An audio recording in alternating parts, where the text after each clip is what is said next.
Bonsoir et bienvenue en direct sur Public Sénat. Voici les titres. Rebooster l'industrie française, tout un programme que le gouvernement tente de mettre en œuvre à travers 34 plans innovants. 5 projets ont été dévoilés aujourd'hui à Matignon.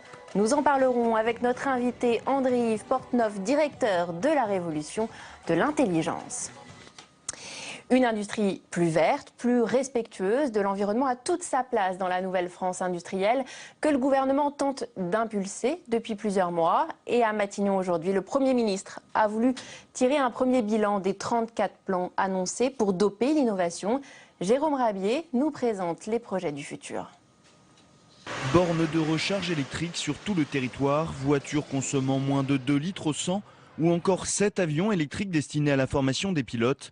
Voilà les projets présentés et soutenus par le gouvernement qui rêve ainsi de réindustrialiser la France. Les 5 projets les plus avancés ont été présentés aujourd'hui, mais au total ce sont pas moins de 34 plans qui seront soutenus par l'État en partenariat avec le secteur privé. Et l'enjeu est énorme puisque les retombées attendues sont évaluées à 500 000 emplois et 45 milliards d'euros de valeur ajoutée créée en 10 ans.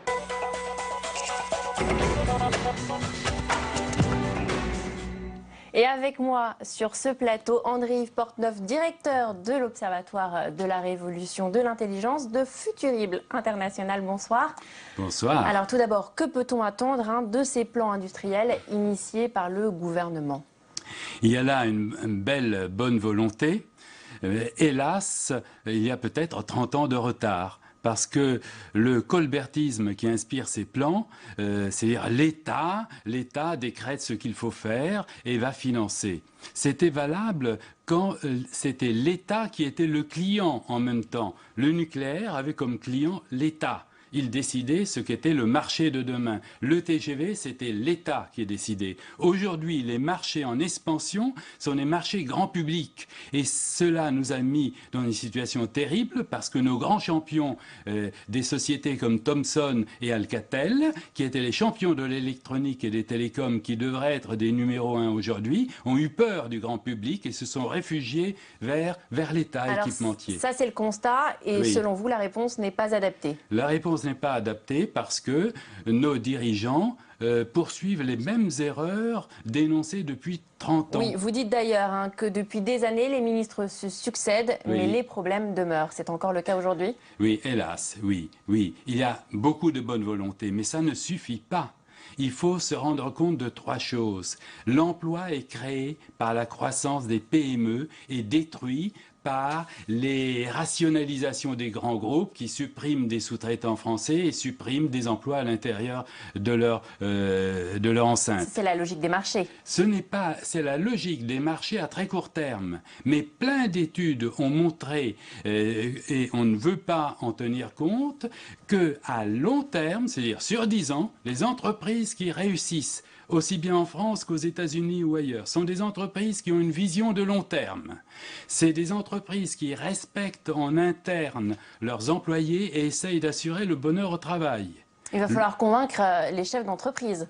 Mais l'État est le premier employeur en France. Au lieu de se laisser berner par notamment le plan gallois qui a fait croire qu'il fallait s'appuyer sur les grands groupes alors qu'il faut s'appuyer et faire une révolution politique sur les petites entreprises pour leur offrir des marchés comme le font les États-Unis depuis 60 ans, on a cru qu'il fallait continuer à donner l'essentiel de l'aide publique aux grands groupes, à des grands groupes vieillissants et qui détruisent de l'emploi. Alors justement, selon vous, toujours le déclin industriel serait lié à des erreurs stratégiques, notamment dans la volonté de copier à tout prix le modèle allemand. Le modèle allemand, pourtant, qui fait la part belle aux petites et moyennes entreprises. Oui, mais on n'a pas copié le modèle allemand. On a copié le modèle le plus court-termiste américain, car aux États-Unis, il y a des entreprises qui réussissent très bien parce qu'ils ont parié sur une relation forte avec leurs employés et leurs sous-traitants.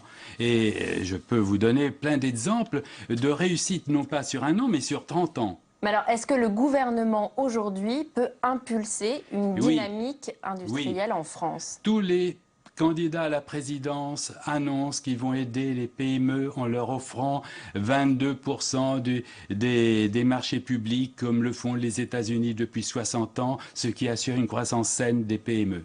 Et hélas, nos candidats à la présidence l'oublient ensuite. Nos candidats à la présidence disent oui, le crédit impôt recherche donne trop d'argent aux grands groupes et pas assez aux petites entreprises. D'autre part, il y a des méthodes pour mettre en place, tirer les leçons d'un constat évident. Il y a plein d'études qui disent le déclin de l'industrie française, son manque de productivité est dû à la médiocrité des relations humaines à l'intérieur des entreprises. Mais alors, quelle sera la définition du mot industrie dans 20 ans? Est-ce qu'elle sera la même que celle d'aujourd'hui? Évidemment pas. Mais ce qui est certain, c'est que les entreprises qui réussiront et qui se développeront bien dans 20 ans, comme aujourd'hui, c'est des entreprises qui respectent les hommes. C'est des entreprises non hyper hiérarchiques comme les entreprises françaises. C'est des entreprises qui s'appuient comme les Allemands, comme les grandes entreprises allemandes, sur leurs fournisseurs et donc sur des petites et des moyennes entreprises. C'est des entreprises qui osent appliquer des méthodes éprouvées d'organisation du travail, de mise en œuvre collective du bon sens. Ces méthodes comme l'analyse de la valeur, actuellement 100 experts ont signé un manifeste disant au pouvoir public: pourquoi vous ne généralisez pas ces méthodes qui permettraient, sans débourser un sou pratiquement, de faire des milliards d'économies dans les prochains mois? Alors, est-ce que nous allons continuer à marcher vers le déclin ?